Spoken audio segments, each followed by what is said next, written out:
Council has given very clear and unequivocal instructions to us that the matter of drug and substance abuse has reached alarming proportions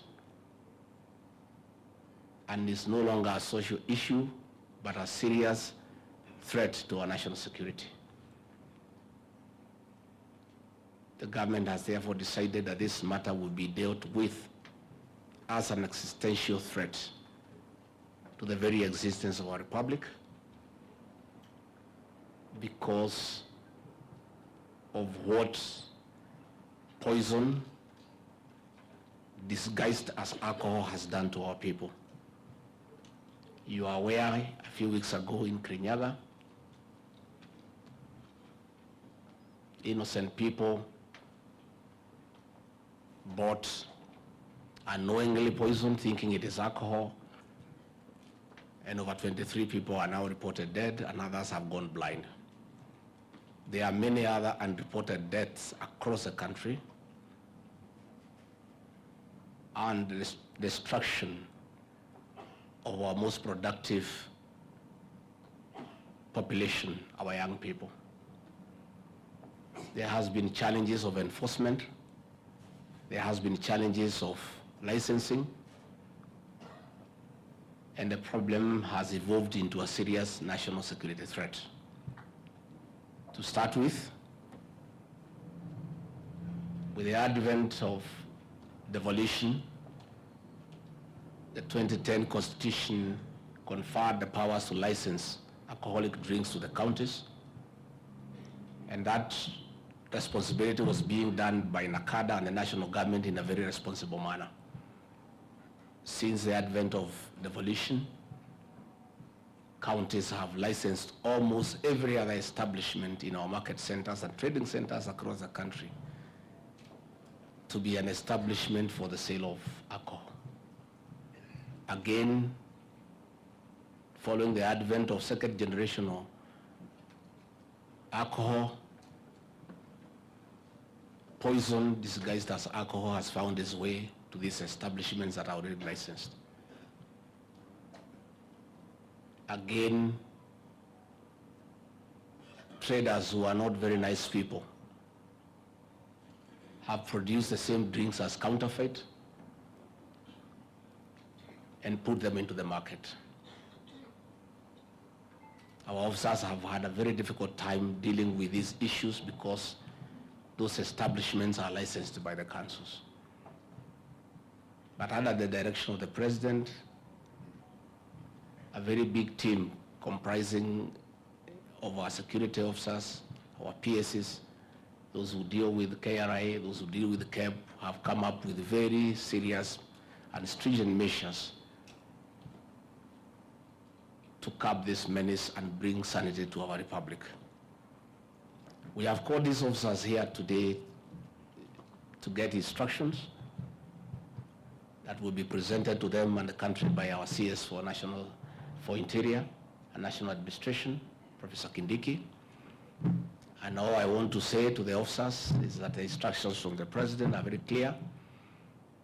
You must and shall implement those instructions effectively, efficiently, without failure. And as you are aware, there is a new policy direction that failure will no longer be transferred to another county. Where officers have failed to perform their duties by acts of omission or commission, they will not be transferred to other counties because that is essentially transferring failure, and all counties are part of this republic. So, as we appreciate our officers for the good job that they are doing, admittedly, crime has been controlled to what would be called acceptable levels. And I want to say last Christmas, for the first time in many years, the people of Kenya had peace. And I want to congratulate the CS, Interior, and the National Police Service for a very good job that they have done Serious crimes have been controlled. Issues of robbery with violence has been controlled. Carjackings has been controlled. And even in banditry-prone areas of the North Rift, there is sanity. The guns are silenced. And to a large extent, almost 80% we are successful. And I want to take this opportunity on behalf of the President to tell our officers, well done. The remaining 20% must be pursued relentlessly until we bring sanity to our country. In discharge of our duties, 90% of our officers are very good. They are very professional, and they are very committed to their work, and they are doing a very good job. However, like in the rest of the society, we have a certain percentage of officers who collaborate with criminals, who collect bribes, and who undermine the work that the National Police Service is supposed to do. It's just a question of time before we catch up with you. I want to encourage those professional and committed officers who are doing a good job to continue doing so. I want to urge the few who don't do what they're supposed to do to live out to their oath of office to reform and just carry out their work professionally, because that is the responsibility that has been given to them. So in implementing the measures today, the measures that will be spelled out, those are instructions from the President and Commander-in-Chief of the Defense Forces, who has a mandate from the people of Kenya. And that is why we have called all the officers here from across the country. And I think before Professor Kindiki can read out those measures, I think it will be good to listen to a few of you, to tell us the challenges that you are facing, to tell us what is happening in your areas of jurisdiction, and to affirm your commitment to do what is right for our country. I must say, there are certain areas the officers responsible must pull up their socks. The team from Kajiado, the border points of Namanga and Loitoktok are an entry point of illegal ethanol and other contraband goods. And neither the officers there have slept on duty, or they are part of the problem. The officers from Migori County, there are challenges at the entry point of Isibania. The officers in Busia, the officers from Bungoma, those entry points. Again, the officers from Marsabit and Isiolo. The Moyale entry point is responsible for the amount of bangi, cannabis sativa that is in the country. So those officers from those counties I've mentioned, are they here? Please stand up so that we just see you. Those counties I've mentioned, Narok, Kajiado, Migori, Marsabit, Isiolo, Bungoma, and Busia. You have to pull up your socks. You have to pull up your socks. In our meeting this morning, we have asked the IG to give you a chance. Many of us were of the idea that we need to make changes. But we have decided that you'll be given a chance, and I've decided to tell you publicly so that even the press here can hear. Ethanol, bangi must not come through our borders, because you are there and you have work to do. And we are also going to talk to the officers of KRI, KEBS, NACADA, and all the others. That is our weakest link in this fight, especially on bangi and ethanol. And you are there, and those contraband goods are coming to this country to kill our people when you are there. You are in uniform, you have the law on your side, and you simply don't do what you need to do.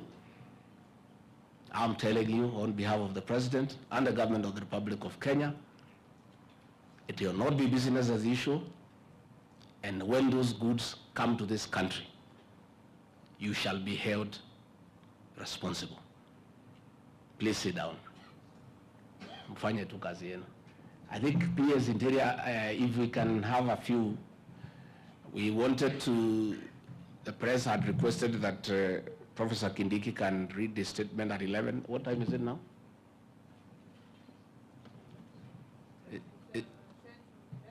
How many?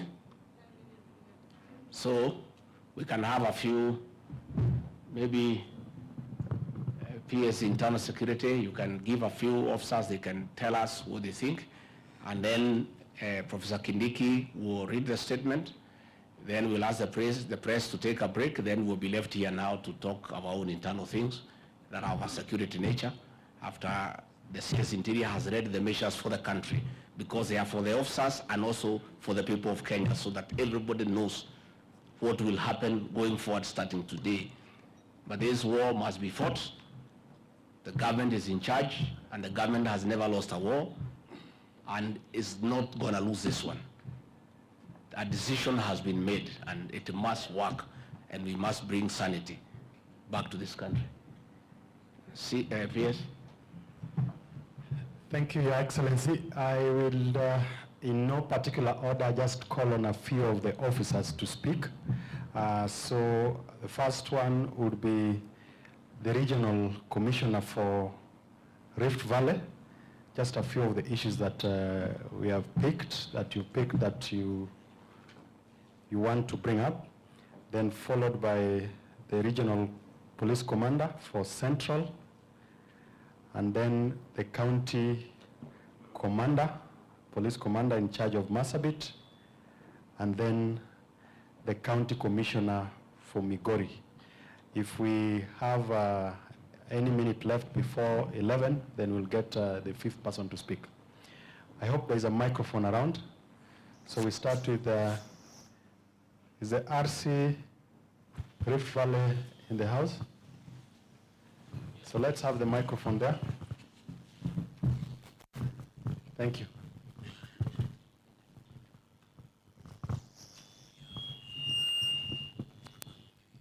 Morning, sir. Morning.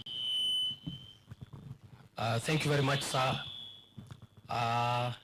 First, I would like to take this opportunity to thank you, sir, for inviting us to this serious meeting. We feel privileged and honored to be here, Your Excellency. Thank you very much, sir. Sir, maybe just to highlight a few issues, I would like right from the onset to inform you that we are determined and focused to deal with this problem once and for all. We are ready to receive the instructions, and we shall implement the instructions to the letter. Sir, as you rightly mentioned, we have an issue with ethanol. So there is need for us to have a discussion, a very serious one, on whether ethanol is useful in this country vis-a-vis the danger or the disadvantages that are there. And if we allow the ethanol to be within the country, then we require very stringent control measures on how to go about this particular substance. Because what is killing us is ethanol. It is not the changa, the buza, the kangara. It is indeed ethanol which is mixed, and it is consumed by the young population of our country. And it is becoming a very serious problem, sir.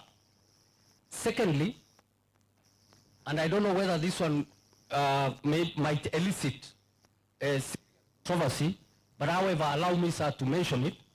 Perhaps there is also need to reintroduce low-cost alcohol in this country.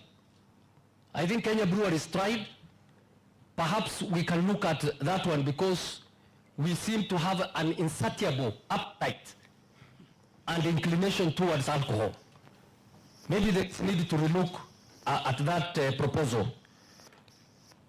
The other one, sir, is I'm requesting on behalf of colleagues, if we can have serious engagement with the prosecution and the courts with regard to this management of this problem. Because in the recent past, we have had judgments and situations which negate the fight against this particular problem. Like, for example, one roll of bang is no longer an offense. anything less than 5 liters of changa will not be able to go to court.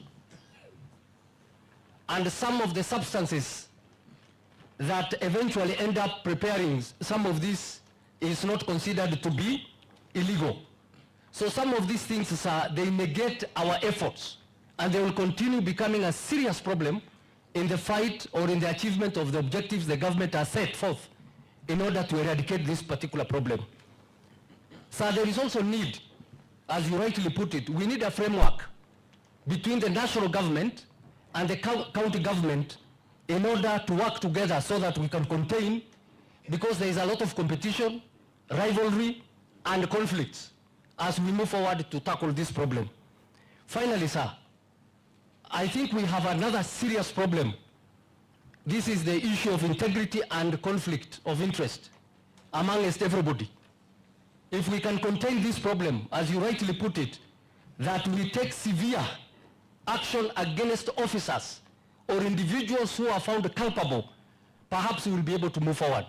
So, sir, with those few remarks, sir, once again, I wish to indicate that we are determined, we are focused, and ready to pursue the government's objectives in ensuring that this thing is brought to an end. Thank you very much, sir. Thank you, RC. RC is actually the chair of the regional commissioners, the 8 of them. So next is the regional police commander from Central. And if something has been mentioned, you don't need to speak to it again. Just bring us what is unique. Proceed. Your Excellency, sir, my name is Lydia Ligami. I'm the Regional Police Commander Central. So much has been said. Mine is just to emphasize multi-agency approach. Let's not have blame games. Let's face the problem. Where we are going wrong, if it's the police, let's face the problem. If it is KRA, let them face the problem. If it is KEBS and anti-counterfeit, let us face the problem. And most important, let ODPP work so closely with the police to guide, so that instead of us having loopholes in the law, we should try to seal the law so that we win the fight. Thank you, sir. Thank you. Next is a county commissioner from Migori.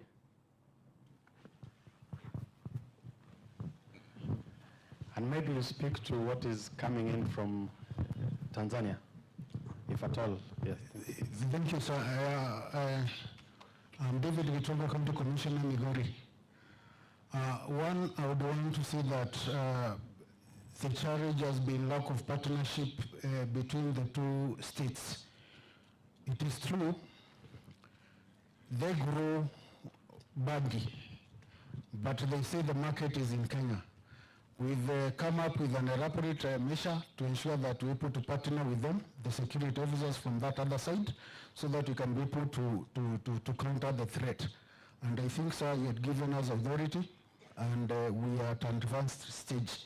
Number two, we have the challenge of security.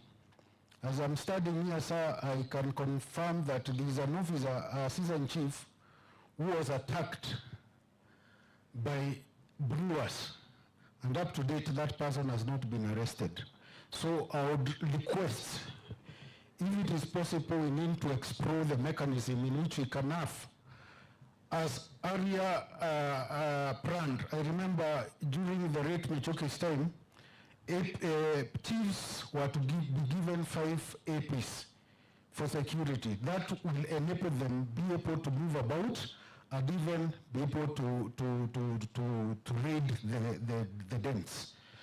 The other issue is a lack of security rules. In our area, we have a wide porous border, and we do not have security roads. The officers cannot also be able to move around and also even man the areas. So the element of that border needs to be looked at. The other issue that we need to look at is the issue of, with several gazetted police stations, police posts, which are not even equipped. They do not have officers, and they are just there, they are gazetted. So even if they are, those are the entries, especially if you look at area like Suna West, Ntimaru, and Mabera. There is nothing the officers can be able to do. They are far away. In fact, we find some area sub-counties with about 3 sub-counties manned by 1 sub-county police commander, 1 DCI, 1 CIC. All those are challenges which are making it a bit difficult for the work to move on. The other issue that needs to be addressed, and it is a challenge so that we can be able to work on it, is the issue of the judiciary and ODPP. You'll find our officers have been able to arrest the traders. But at the end of the day, it has to go to the government chemist for tests. At the end of the day, you might end up having confiscated about even 10,000 tons of ethanol, but at the end of the day, it will be tested, it becomes water. So there comes an issue of even camps and counterfeit and KRA. The other issue I would also want to present, sir, is the issue of public-private partnership. We've seen we can be able to check on brewing if we can be able to engage stakeholders in the brewing industry. For instance, all is not lost in Migori. In Mabera sub-county, we have illicit brew-free sub-location and also a location. What we've done is that we've been able to partner with Kenya breweries.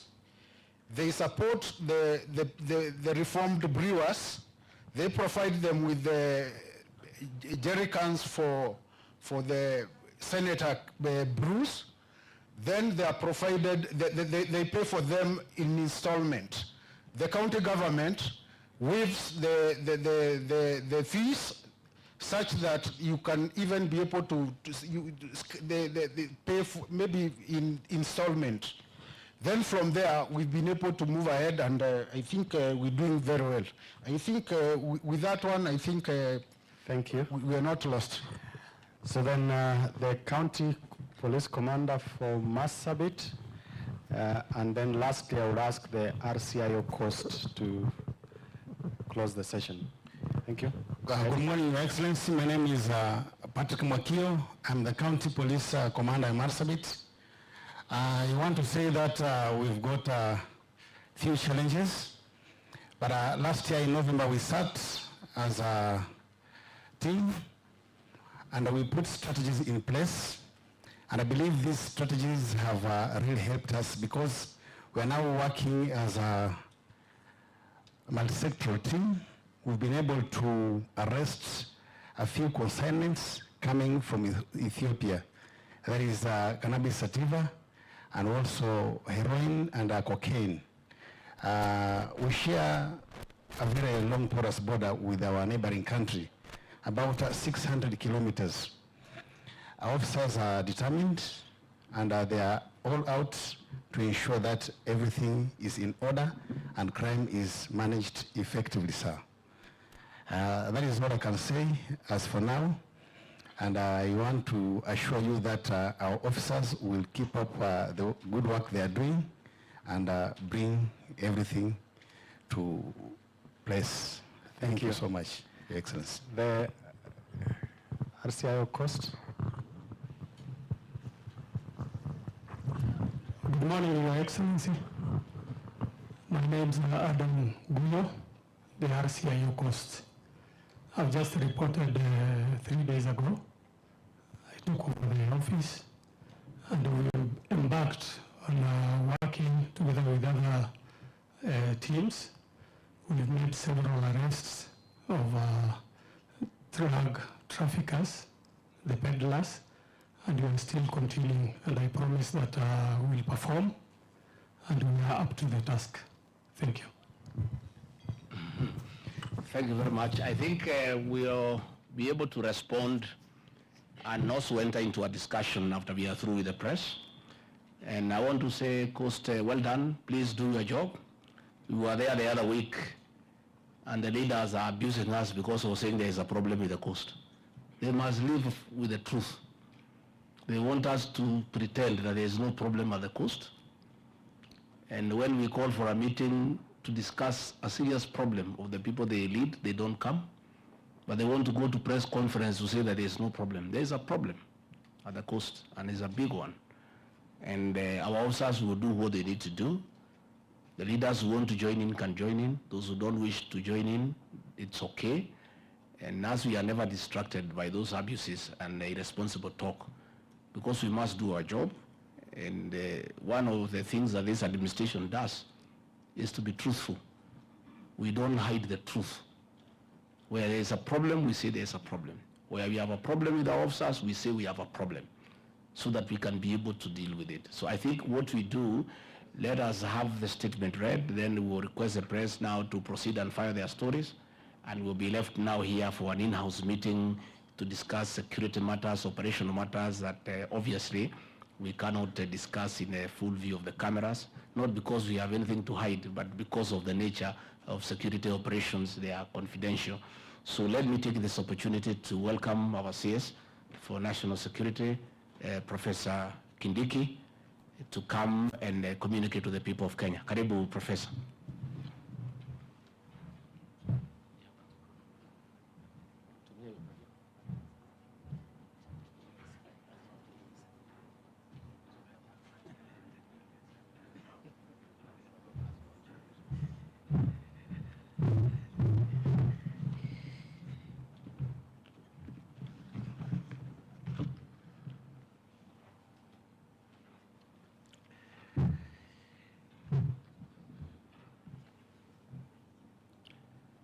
Thank you very much, Your Excellency Rigathi Gachagua,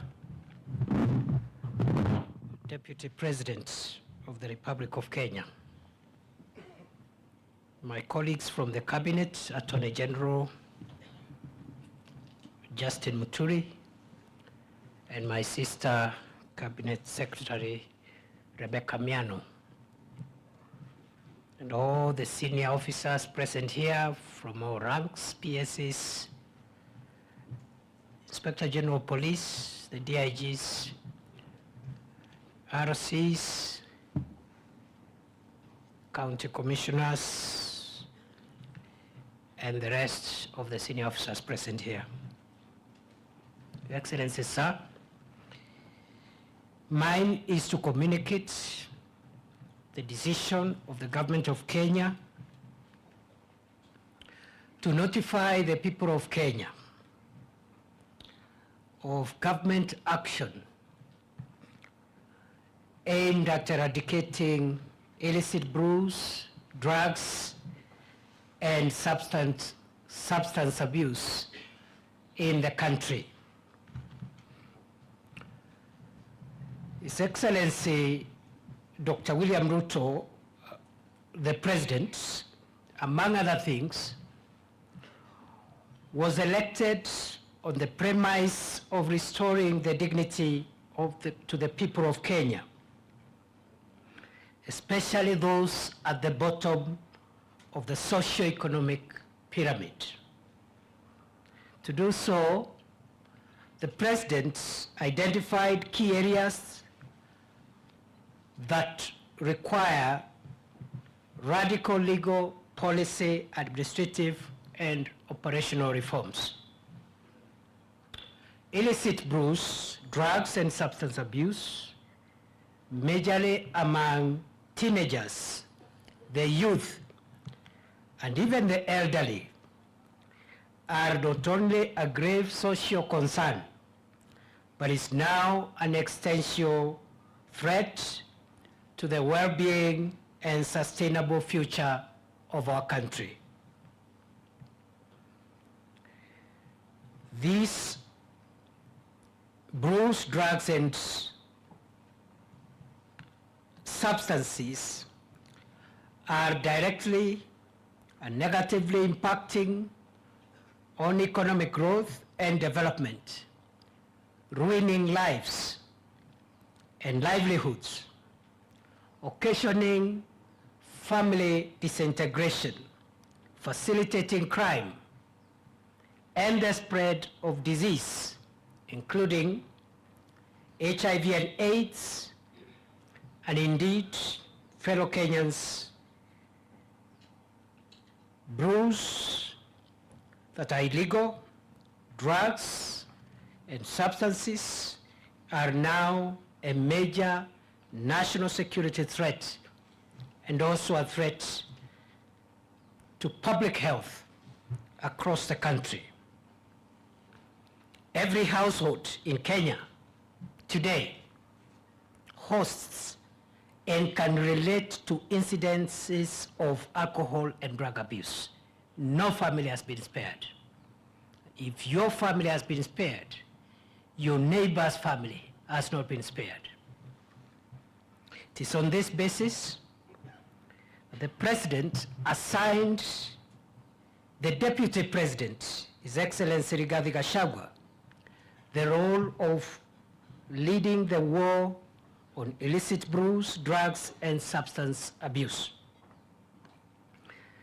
Strategic consultative regional meetings bringing together senior security officers, national government administration officers, members of parliament and county assemblies, lead ministries and agencies, religious groups, opinion leaders, and the community have been held in Mount Kenya region, Lower Eastern region, Rift Valley, and Coast region. Key regulators within the pharmaceutical and veterinary fields have been activated to similarly moderate the illegal and irregular use of regulated prescription drugs that have now begun to find their way among youth in Mombasa and Northeastern, and are now a leading cause of substance abuse. And this demonstrates that the problem is now essentially a national problem. No region, no part of the country is free. From these consultations, gaps have been identified and progress is now being made on the legislative, administrative, institutional, and enforcement fronts. 11 counties are at different stages of developing model alcoholic drinks control laws, with Nyandarua County having led the pace in securing full enactment of a now enhanced licensing and enforcement framework. Law enforcement officials found complicit in the manufacture and trade of illicit alcohol and substances have been severely disciplined already. The screening, rehabilitation, and reintegration of victims of alcohol and drug abuse has also been enhanced. But there have been some drawbacks.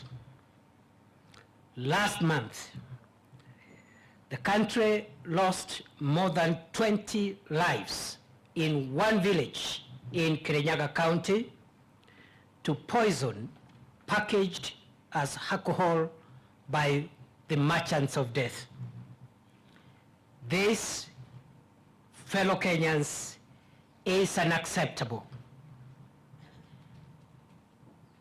This trajectory must be contained before it escalates into a national disaster. For this reason, the government of Kenya has today, under the direction of His Excellency the President, convened all regional and county national government administration officers and security teams, including county police commanders from the Kenya Police Service, the Administration Police Service, and the Directorate of Criminal Investigations, backed by relevant sector regulators.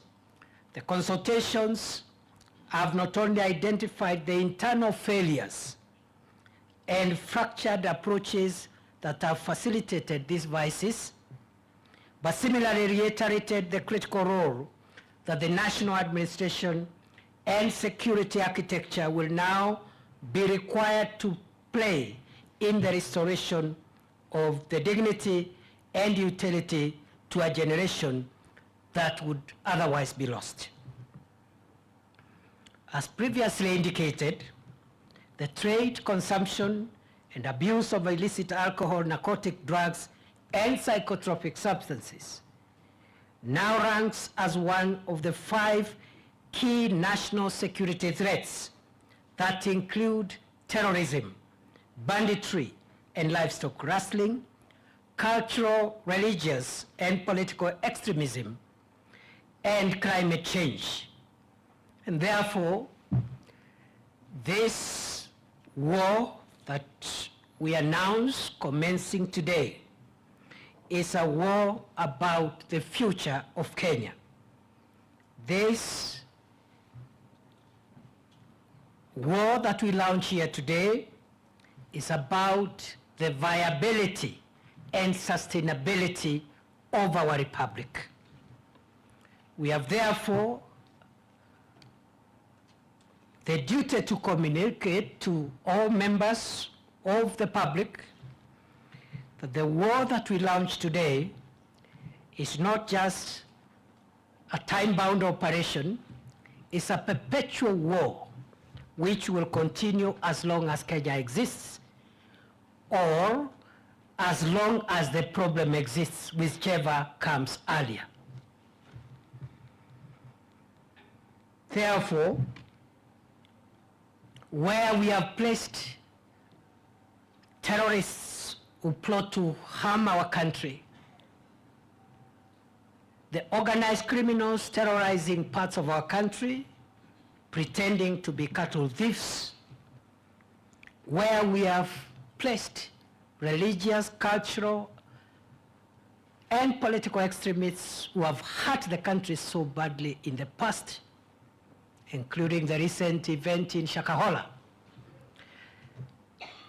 This is the same place we have placed all those in Kenya who are engaged in one way or the other in the manufacture, distribution, sale, and I dare say even consumption of illicit drugs, narcotics, psychotropic substances, and illicit liquor.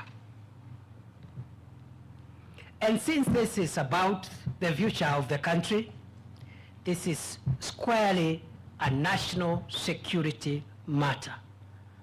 This statement has taken time to situate why we are here.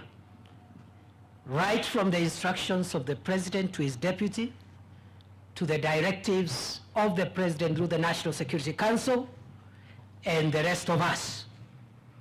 Therefore, any officer present here or watching from elsewhere who think this is the usual time-bound, periodic security operations is in for a rude shock. As I said, what we start today will continue as long as Kenya exists or as long as the problem exists, whichever comes earlier. If the problem goes earlier, we stop the operation. If it doesn't end, we continue with the operation until the end of the world. Therefore, the government has adopted a national security posture in the management of this scourge. And by this, it must be clarified that as a national security threat, politics, culture, religion, and other antecedents that always cloud our national conversations are removed from this matter. It is purely a law enforcement matter. It's not political, it's not ethnic, it's not religious, it has nothing to do even with the economics of our country. And some of the measures, you will understand, are measures that will include government losing revenue if that will help us save the nation. In that regard, I am authorized to announce the following measures that will guide this very critical national survival exercise. 1, pursuant to Section 42K of the Preservation of Public Security Act, all licenses and certification permits for second-generation alcohol and alcoholic beverage distillers and manufacturers issued by the Kenya Revenue Authority and the Kenya Bureau of Standards stand suspended with immediate effect.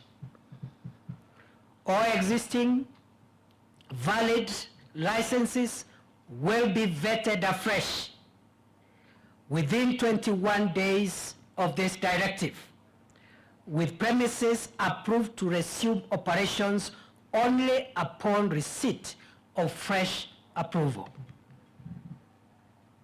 2, pursuant to number 1 above, the Ministry of Interior and National Administration invites all currently licensed manufacturers and distillers to a meeting to be held on Tuesday, the 12th March 2024 at 10 a.m. on the above prescription. Due notification, including venue and agenda, will be communicated to those who this information relates. 3, fresh license applications shall require manufacturers to have quality control laboratories installed with gas chromatography, with flame ionization detectors, and this must be operated by competent laboratory analysts and tests incoming raw materials and finished products before releasing them to the market.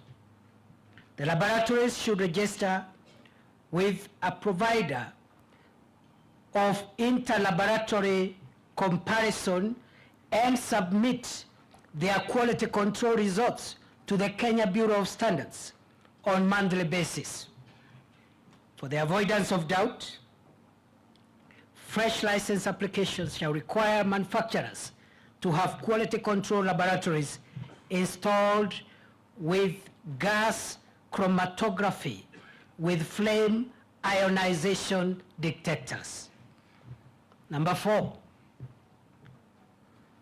all alcohol manufacturers shall henceforth establish and document all traders in their distribution chain and have procedures for ensuring full traceability from factory to the consumer of alcoholic products manufactured for sale. All alcoholic products shall include traceability information, including manufacturer details, location, ingredients, and content.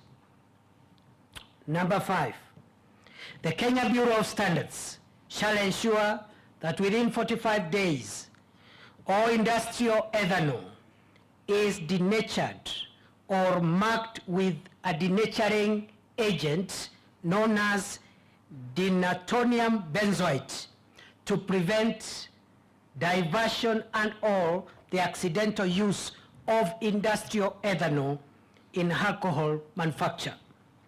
Number 6, any licenses currently issued to bars and other outlets, premises by county governments that are contrary to the provisions of the Alcoholic Drinks and Control Act, especially as relates to licensing premises within residential areas and around basic educational institutions, are declared null and void.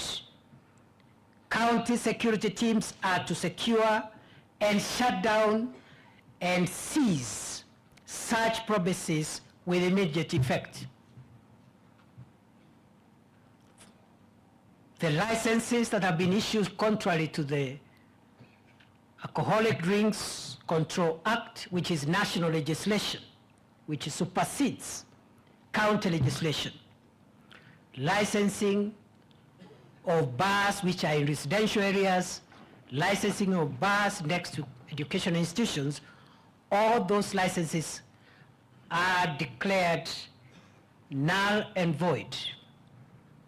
And county security teams across the country must enforce the law that I have just cited with immediate effect. Number 7, no bars or alcoholic outlets shall be allowed to operate beyond the stipulated operation hours as provided for in Article 34 of the Alcoholic Drinks Control Act, failure to which the operator shall be fined or imprisoned as provided by law, and all the drinks and related accessories in the premises will be forfeited with accompanying licenses being revoked. I also need to clarify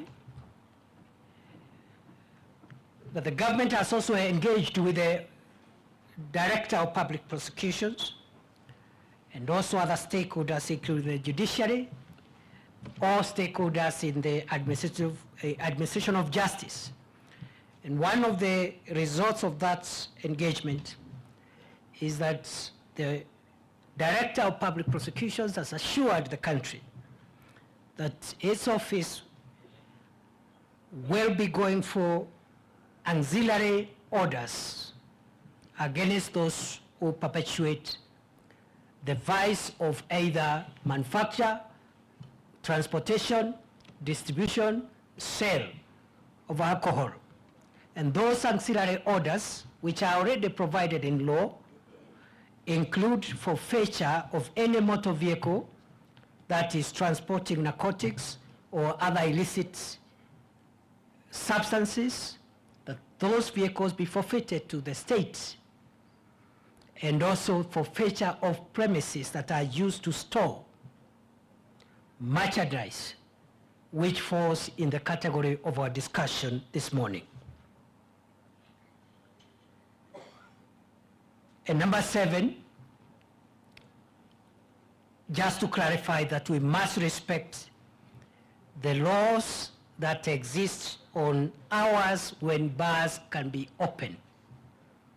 And if the hours when bars can be open are provided by law, it therefore means those are the same hours that the people of Kenya can enjoy their leisure in taking alcohol. The people of Kenya must go home when that time expires. They must proceed home. And they must leave before those hours and make sure that they reach home. The speed of mobility when one is intoxicated is a bit slow. Because we don't want to collect Kenyans in dirty ditches, so they should go a little earlier. But anybody found taking alcohol or selling alcohol after those hours,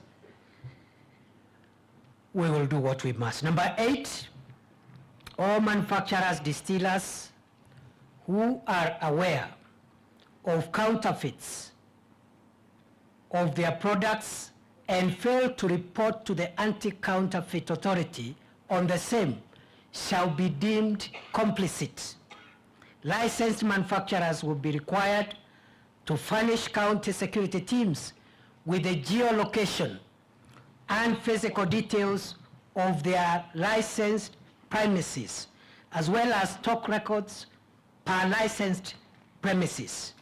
Any other physical premises stocking, manufacturing, and housing manufactured stocks will be deemed illegal stocks for destruction. Number 9,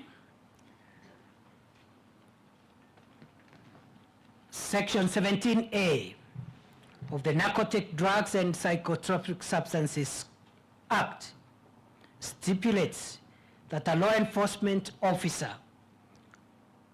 or public officer who aids and abets any offense under the Act, including concealing the commission of any offense and collusion, shall be liable to punishment.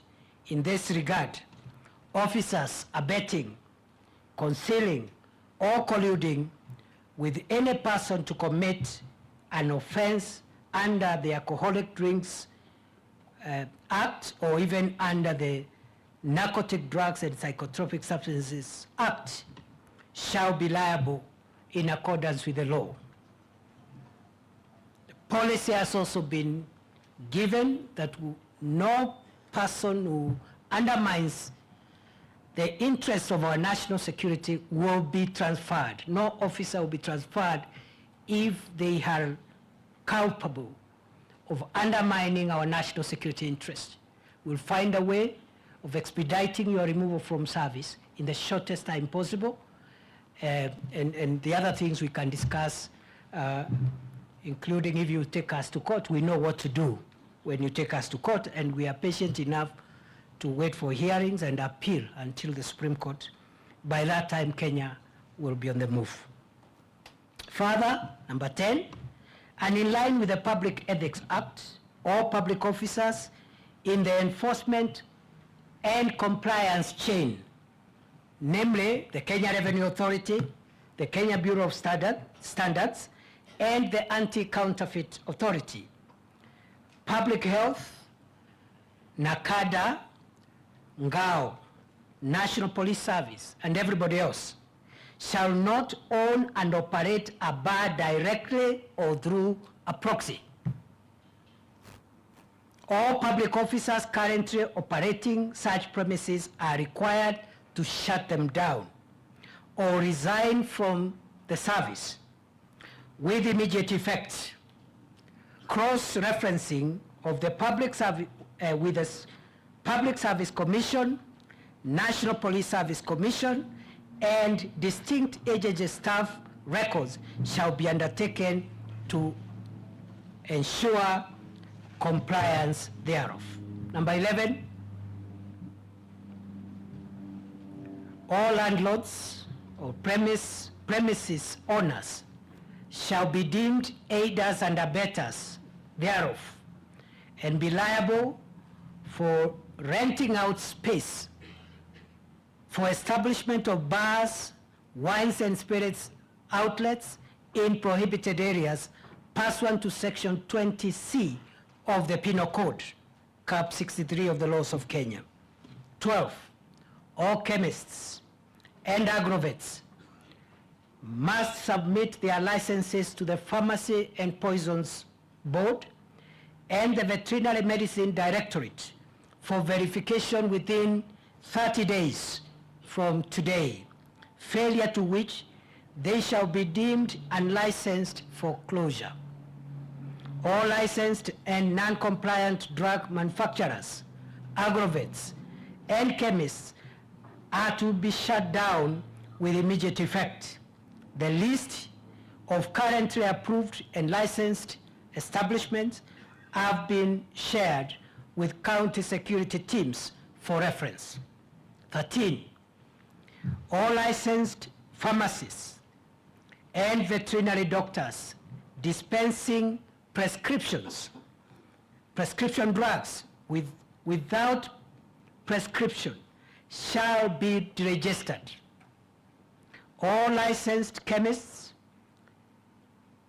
or pharmacists and agrovets, when issuing prescription drugs, shall mandatorily issue a certification of the issuing chemist or agrovet, name and license number of the issuing officer for purposes of tracing or traceability. 14, all vehicles, buildings used in storage, manufacturing, trafficking in illegal drugs, illicit brews, and alcohol shall, pursuant to Section 74 of the Narcotic Drugs and Psychotropic Substances Control Act be seized and deemed to be government property. 15, the Ministry of Interior and National Administration and the Ministry of Health shall put in place measures for branding and color specification of all alcoholic and tobacco distribution vehicles. Further, such products are to be transported between the hours of 6 a.m. and 6 p.m. only. The guidelines to be issued within 14 days from this directive, with manufacturers expected to secure full implementation within 45 days. 16, a multi-stakeholder approach has been instituted to strengthen surveillance, enforcement, and compliance at all levels, led by the national government administrative officers who are the chairpersons of the security and intelligence committees in their various jurisdictions. 17, surveillance at the border points will be undertaken through a multi-agency framework with key actors including the Kenya Bureau of Standards, Immigration, the Kenya Revenue Authority, the National Police Service, and the Anti-Counterfeit Agency. 18, to enforce compliance on package or packaging according to the Alcoholic Drinks Control Act, the Kenya Bureau of Standards shall within 60 days from the date hereof review the guidelines on minimum quality, on the minimum quantity of alcoholic drinks to enhance the same from 250 milliliters to 750 milliliters or higher. 19, all enforcement agencies shall undertake integrity vetting of all officers manning our border points, highways, and regional offices. Only officers of integrity and good standing will be appointed to conduct surveillance at the border points and highways, especially Namanga, Isebania, Moyale, Isiolo, and all the other affected areas. 20, the importation, manufacture, sale, use, advertisement, promotion, or distribution of shisha is outlawed in the country. Any establishment found in breach of this provision will be shut down with immediate effect. County security teams are required to enforce this prescription without fail.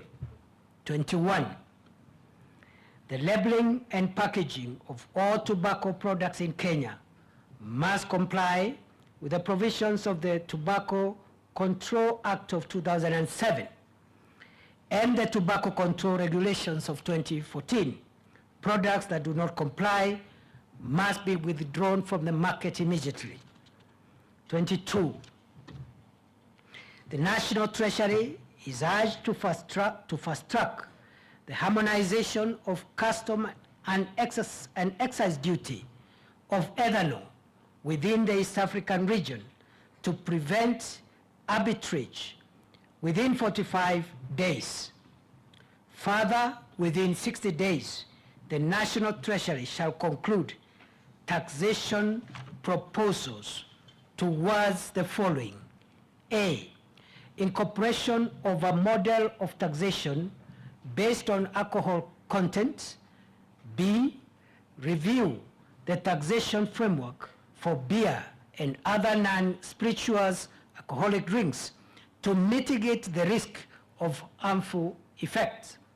And C, mandatory adoption of digital Kenya Bureau of Standards and Kenya Revenue Authority stamps for all alcohol and alcohol-based products, and the withdrawal of physical stamps. 23, the Ministry of Health is urged to ensure to issue directives for all level 3 and above hospitals to establish dedicated rehabilitation wards or facilities for victims of substance abuse, drugs, and illicit alcohol in line with the existing norms and standards and in consultations with the county governments. 24, Parliament is required to prioritize and fast-track the processing of all legislative interventions towards amendments to the Alcoholic Drinks Control Act, the Tobacco Control Act, the Public Health Act, the Pharmacy and Poisons Board Act, the Veterinary Medicines Directorate regulations, and other accompanying regulations. In particular, the amendments to the Alcoholic Drinks Control Act shall ensure that county licensing is conditional on receipt of a clearance certificate from NACADA as a precondition for the issuance of license to sell, distribute, and otherwise deal with the alcoholic drinks. 25, all county security committees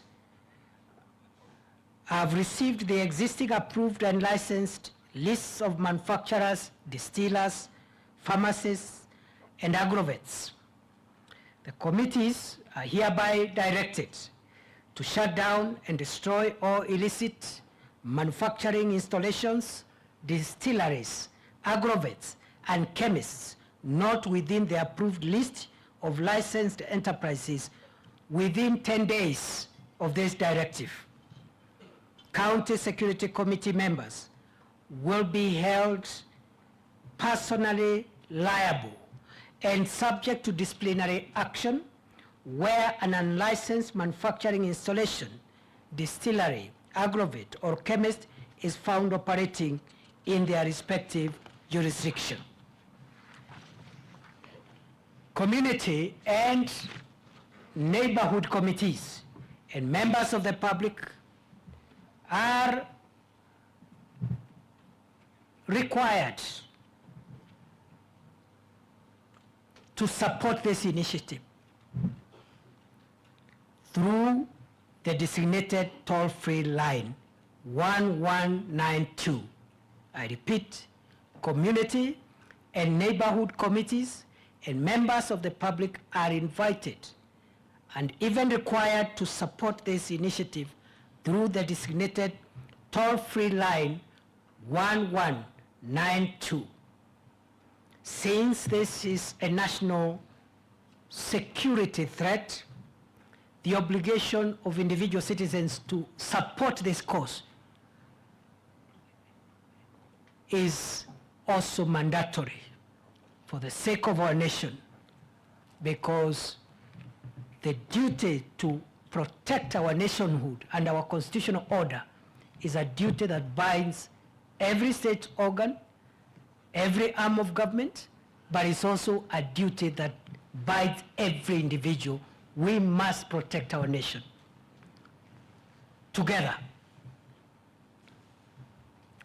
Officers will be available to receive any complaints and concerns relating to the manufacture, trade, transportation, storage, and consumption of illegal alcohol, drugs, and other substances. In conclusion, fellow Kenyans, the government appreciates the political leadership in Parliament, both houses, the National Assembly and Senate, and our 47 county assemblies within the Republic, county governors, leaders, and other leaders for their support in this war. We appreciate in particular the county governments that have adopted the county model laws. The government further appreciates the members of the public who routinely engage security officers to share information and reports on illicit and illegal alcohol, drugs, and other substances. This administration has made it abundantly clear that illicit alcohol, drugs, and substance abuse will not be tolerated in any form whatsoever. The need to demonstrate this cannot be gainsaid. In keeping with the administration's commitment, we as state officers here and our colleagues who are not here are bound